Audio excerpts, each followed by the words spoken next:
semua produk politis Orde Baru saya tidak bisa mempercayai, walaupun orang-orangnya. Dalam video kali ini kita akan memahami salah satu peristiwa penting dalam sejarah politik Indonesia. Peristiwa Kuda Tuli atau kerusuhan 27 Juli 1996.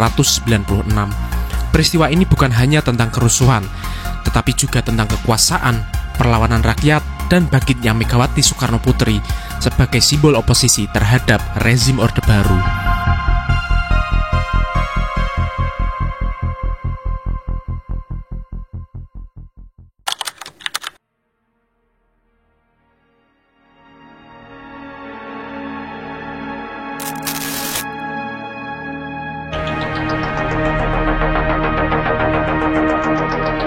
Rezim Orde Baru dipimpin oleh Soeharto sejak 1966.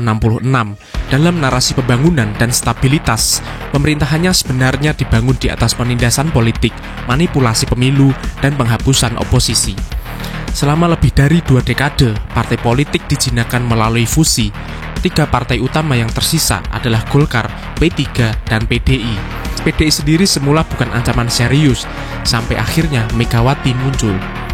Pada 1993, Kongres Luar Biasa PDI di Surabaya memilih Megawati Soekarno Putri sebagai ketua umum. Ini tidak sesuai dengan skenario pemerintah.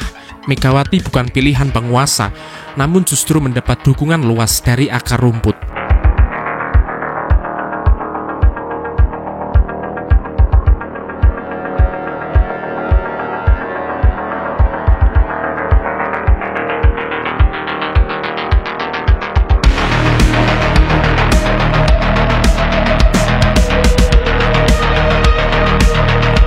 Kepemimpinan Megawati dianggap sebagai ancaman serius, terlebih ketika rakyat mulai melihatnya sebagai simbol perlawanan terhadap otoritarianisme. Di saat bersamaan, Soeharto mulai mengorbitkan anaknya, Siti Hardianti Rukmana alias Tutut, melalui Partai Golkar.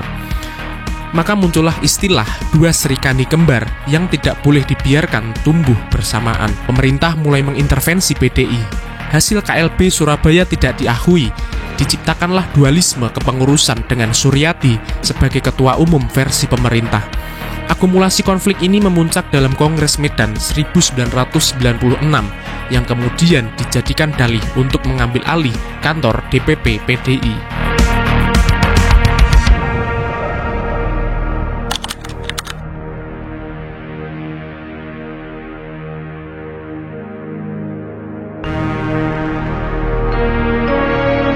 Para pendukung Megawati yang tidak mengakui Suryati menduduki kantor DPP PDI di Jalan Diponegoro, Jakarta. Mereka menggelar mimbar bebas yang berisi kritik terhadap Orde Baru dan kampanye dukungan untuk Megawati. Suasana panas, pemerintah merasa gerah.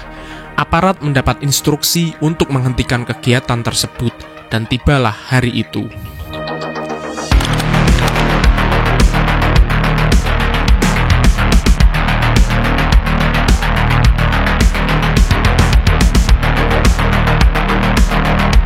Pada pagi hari 27 Juli 1996, kantor DPP PDI diserang.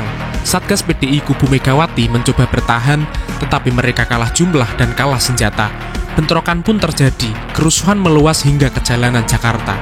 Komnas HAM mencatat 5 orang tewas, 149 luka-luka, 23 orang hilang, dan 136 orang ditahan. Namun jumlah itu kemungkinan lebih besar daripada data yang diberikan. PRD atau Partai Rakyat Demokratik dijadikan kambing hitam. Pemerintah menuduh mereka sebagai dalang, bahkan menyamakannya dengan PKI. Padahal investigasi Komnas HAM tidak menemukan bukti keterlibatan PRD. Justru ada indikasi kuat keterlibatan aparat keamanan dalam pengambil alihan secara paksa.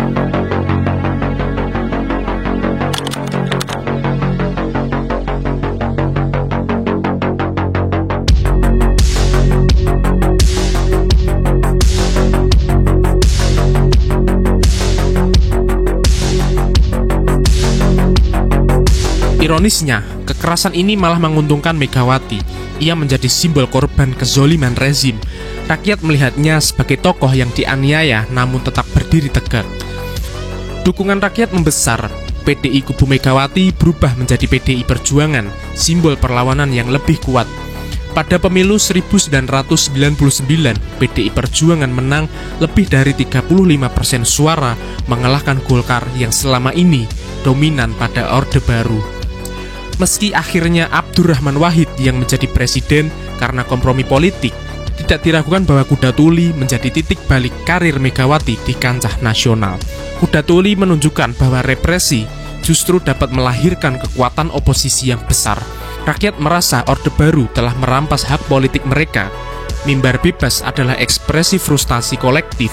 Serangan 27 Juli adalah pemicu kemarahan yang meluas. Bagi Megawati, kekerasan itu memperkuat citranya sebagai pemimpin yang dibela oleh massa wong cilik. Ia menjadi simbol perjuangan demokrasi dan anti-otoritarianisme. Peristiwa Kuda Tuli adalah luka sejarah yang belum sepenuhnya sembuh. Hingga kini, Dalang sebenarnya belum diadili secara terbuka.